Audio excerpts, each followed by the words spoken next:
کۆمسیۆنی باڵای سربەخۆی هەڵبژارنەکان و ڕاپرسی دوای ئەوەی ڕۆژی 1 تشرینی دووەمی بەڕەسمی دیاری کرد بۆ ڕۆژی هەڵبژارنەکانی پەرلەمان و سەرۆکاتی هەرێمی کوردستان، ئێستا کۆمسیۆن ئامادەکاری دەکات بۆ ئەوەی هەڵبژاردن لەو وادەیە ئەنجام بدرێت.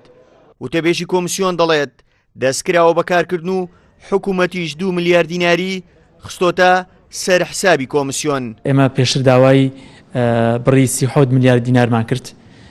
لەو 37 ملیارە داوامان کرد کە بە دوو سلفە، ینی بە دوو بەشمان درێتێ بۆی کە بتوانین پێویستەکانی خۆی بەجێبەجێکەین. لە کاتی ئێستا داوای ئاگادارین ژمارە حیسابی تایبەت کراوەوە بۆ پرسی هەڵبژاردن و پێیان ڕاگەاندون کە بڕی 2 ملیار دینار تەخسیس کراوە بۆ ئەو پرۆسەیە. دوای دایان کۆبوونەوەی کۆمسیۆن و ڕای جیاواز، بەڵام 2000 کۆمسیۆن گەیشتاوە ئەنجامەی کە 25 نۆ ڕیفراندۆم و ڕۆژی 11 هەڵبژاردنی پەرلەمان و سەرۆکاتی هەرێم ئەنجام بدرێت.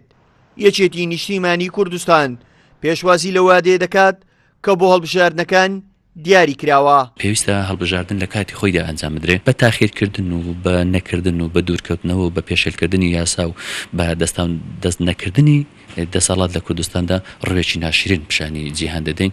لە کۆمسیۆن 3 نوێنەری پارتی و 2 نوێنەری یەکێتی و 2 نوێنەری گۆڕان هەیە و کۆمەڵ و یەگرتوش هەر یەکە و نوێنەرێکیان هەیە.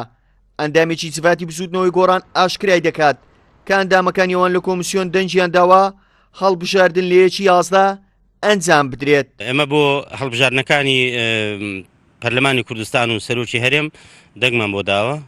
پێمان باشە، ئەمە حزبێکی دەنگ دەرین، حەز دەکەین دەنگدان بە سیستەم بکرێت.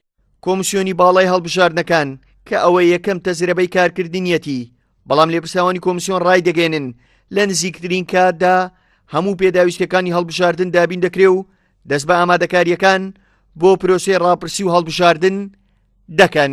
ئەو وادەیە دانراوە بۆ ئەنجامدانی هەڵبژاردنەکان و ڕیفراندۆم لە هەرێمی کوردستان وادەکە کەمی ماوە بۆ کۆمسیۆن.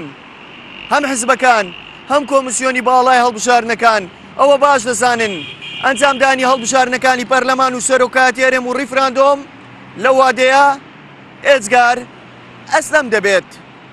هاوکار عەبدوڕەحمان، کورسات نیوز، هەولێر.